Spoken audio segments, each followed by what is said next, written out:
Hi guys, welcome to my channel. For today's video, I will be making steamed fish and our ingredients are garlic, onion, tomato, green onion, black pepper, salt, chicken bouillon, and olive oil. So first thing we're gonna do, we're gonna clean our vegetables. First thing I'm gonna do, I'm gonna clean up the vegetables. Peel the skin off.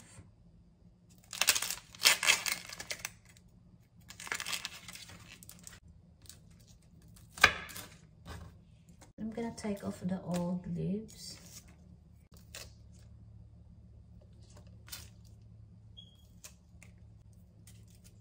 Okay, and our garlic. I'm just gonna crush it.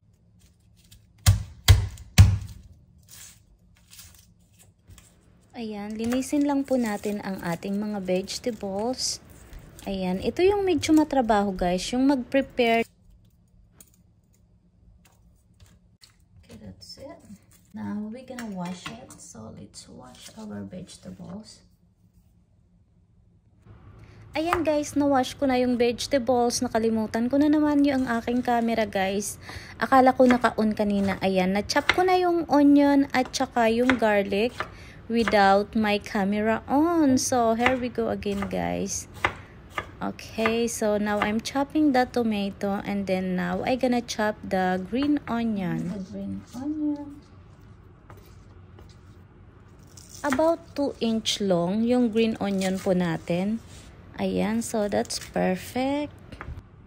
Okay, so there you go. Now our vegetables are ready. Now we're gonna put some onions in the bottom. Garlic. Oh my gosh, I forget. I need to put some ginger. I almost forget. I need to put some ginger. Every time we cook fish, we should use some ginger. I almost forget to put some ginger. Kasi pampatanggal yung ginger ng lansa. Ayan, so don't forget the ginger when you are cooking fish, guys. Our ginger. I'm just gonna wash it, guys.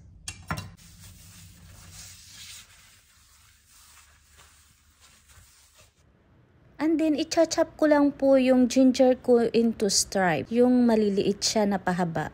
Ayan, ganyan po.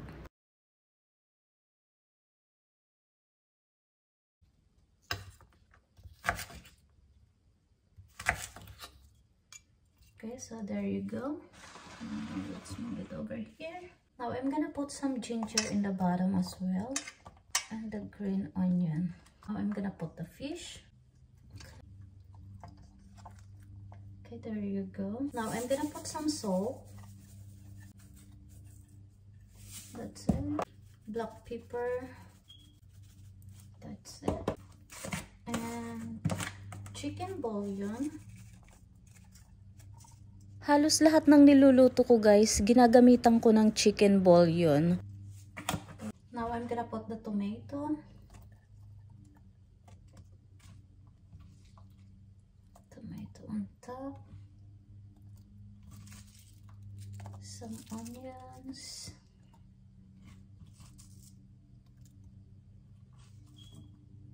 Garlic. And the green onion. And the ginger.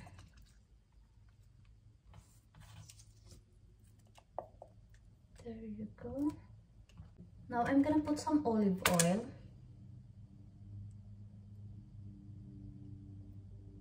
About 2 teaspoons. Okay, that's it. And I'm gonna put some water. Now I'm gonna put some water.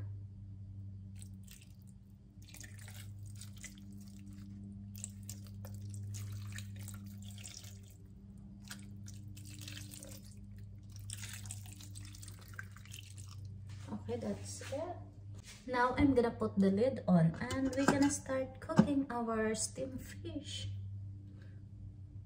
Now I'm gonna turn the heat on into medium-high heat.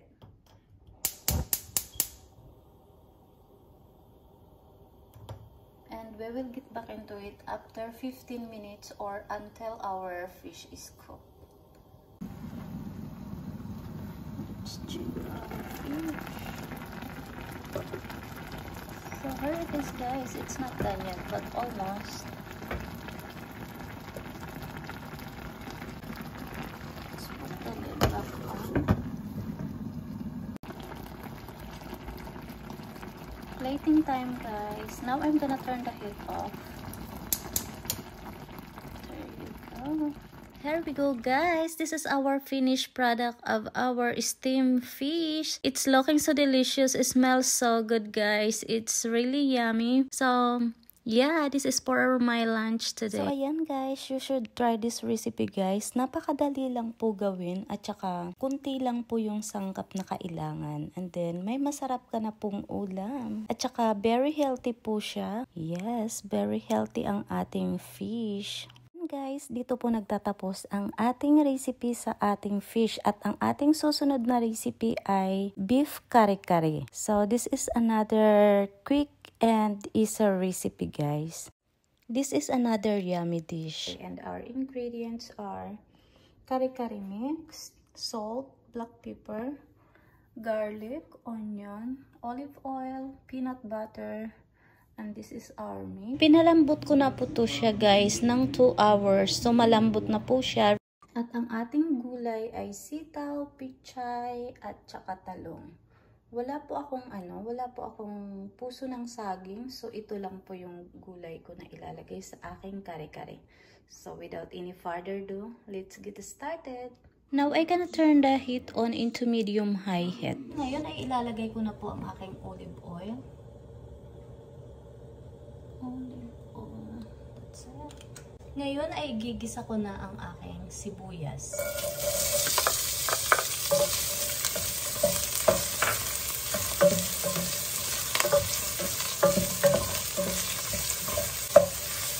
Ayan, lutuin pa natin ng bahagya. Susunod ko na ang aking garlic.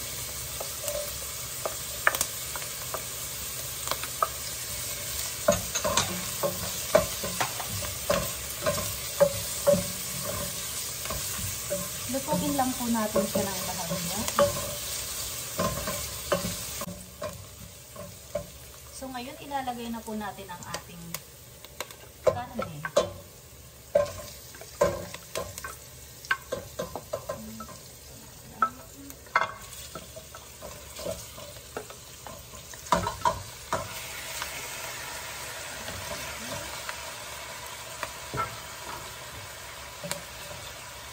Ilalagay ko na po ang aking salt at black pepper. Ayan, ay haluin lang po natin. Ayan. Ngayon, yung ginamit nating water sa pagpakulo ng ating meat ay yun ang ibabalik ko dito. Ayan. Okay, that's it. Tapos haluin ulit natin siya. Ayan. Ngayon ay ilalagay na po natin ang ating kare-kare mix. Ayan.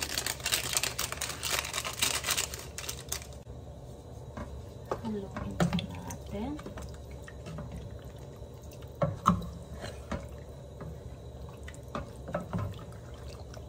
Madaling recipe lang to, guys. Ilang yung ingredients na kailangan mong gamitin. This is one of my favorite dish. Ayan.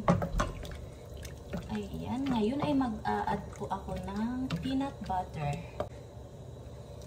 Ayan. Mga 2 spoon lang. 2 spoon of peanut butter. Okay na yan.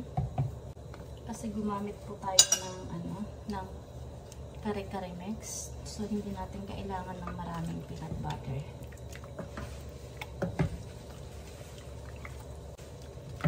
So, ayan, na-mix na po natin ng mabuti, na dissolve na po yung peanut butter. Isi-simmer na po natin siya. Isi-simmer lang po natin ng 30 minutes and then haluin lang po natin occasionally. So, ayan guys, ngayon ay hahaluin po natin. Haluin lang po natin. Kailangan natin siyang haluin occasionally to make sure na hindi masusunog ang bottom. To make sure para hindi masunog.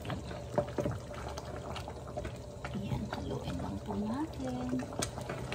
Halo-halo lang. Tikman natin kung okay na yung lasa niya. Tikman lang po natin.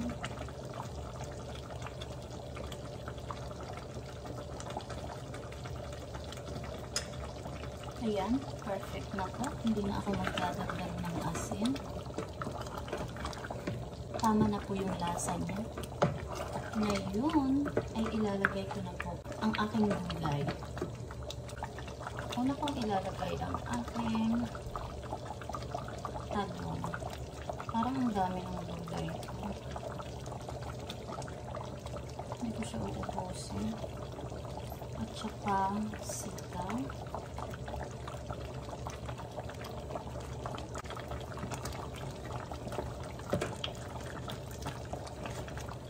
Now I gonna put the lid on and I'm just gonna simmer it for 10 minutes.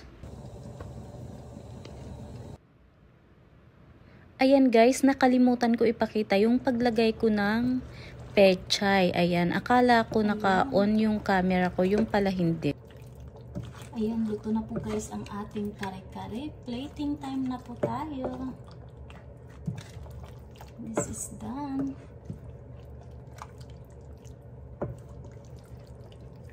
It smells so delicious guys. Oh my gosh, I'm getting hungry. I'm excited guys. So ayan, plating time na po tayo. Here we go guys, ito na po ang ating finished product ng ating beef kare-kare. Ayan, ang sarap niya guys, super delicious at saka napakalambot ng laman po natin guys. Super lambot kasi pinakuluan ko talaga siya ng 2 hours before po natin siya niluto. Ayan. Okay guys, I'm gonna end this video now. I hope you enjoy watching my videos. Thank you for watching and see you guys in the next one. If you are new to my channel, please like and subscribe for more videos. Thank you.